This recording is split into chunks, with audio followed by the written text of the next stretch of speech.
She didn't want black people to mow her yard, y'all. She didn't know that she was hiring black people. My picture and everything is on the app. She didn't know she was hiring black people. I'll stay here and wait for them. I'm recording as well. Her name is Janice Gannell. She didn't know that she was hiring black people to come do her yard. We already started. Look how much we've cut already. We've already started. Did the whole left side of damn near of the house. She didn't know she didn't know that she was, look at her trying to get my license plate. I already got it. Yeah, you call me a boy, right? This is wild behavior. She didn't know she was hiring black people to come cut her grass, so she threw a fit. She threw a fit in front of my two sons out here. So yeah, you heard the narration there. This is perhaps a mystery. You know, what do you make of it when black men show up outside your property? They've got a lawnmower. Who knows what they're intending to do?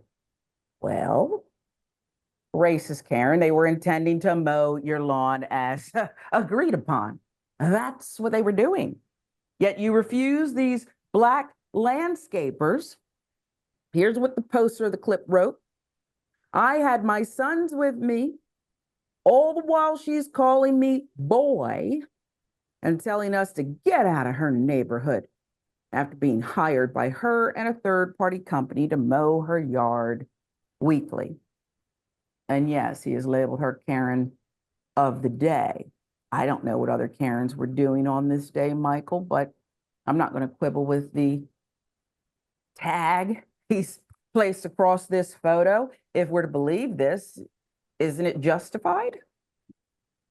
Yeah, I mean, it's also heartbreaking, right? I mean, there are kids there, and to be, I mean, I don't even like. There's nothing defensible about her alleged behavior and what she said, but it, you know, it's like special circumstances if there are kids there, right? It's special circumstances, Karening, and I think that it's inexcusable, because what are these kids seeing? What are they seeing to their hard work that their hardworking father has to go through, that their, you know, that their country and their neighborhood and their community, what it's like? That to me, it's heartbreaking. I obviously I feel for the gentleman who's, you know, who's doing it, the landscaper, but all I could think about the whole time when I saw that quick flash of the little kid there was, oh my God, this is even worse than I thought. And that's what the legacy this woman has. And we now know her name, and I'd love to know what happens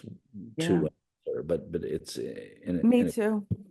I'm so grateful too that you brought that up, because that's really the crux of the matter here. I have a black child. I once was a black child. This is not an uncommon lesson that, dare I say, most black children have to learn way too early about this country that we're all supposed to love. And it's sad to me. You have the issue of books being banned and history not being taught, and the reason we've been given is, oh, we don't want to make white children uncomfortable. I don't want any child to be uncomfortable, but I always felt that we've got to give them age-appropriate reality. And if mine has to go through it, I don't understand why another's should be shielded from it. Why can't we love all kids? Why can't none of them have to go through this?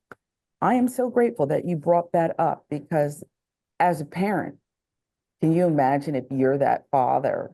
Okay, you gave us the child's point of view and the confusion and hurt, but that is something you cannot protect your child from. I'll give you the last word. Yeah, and you go to school in the morning, and your dad drives off to work, and you wonder what he's going through, and you're distracted by that, and you're distracted by what that means for your future. It's a terrible, terrible thing to have to endure. You're right.